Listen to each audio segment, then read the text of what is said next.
びになぜか二人の距離は離れてくばかり。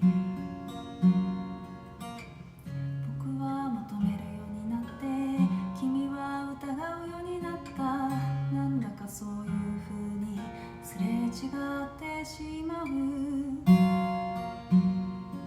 もうどれくらいごまかし合ったんだろう。減ってく電話の数、増えてく喧嘩や嘘、揃えたマグカップや二人ぴったりのソファー。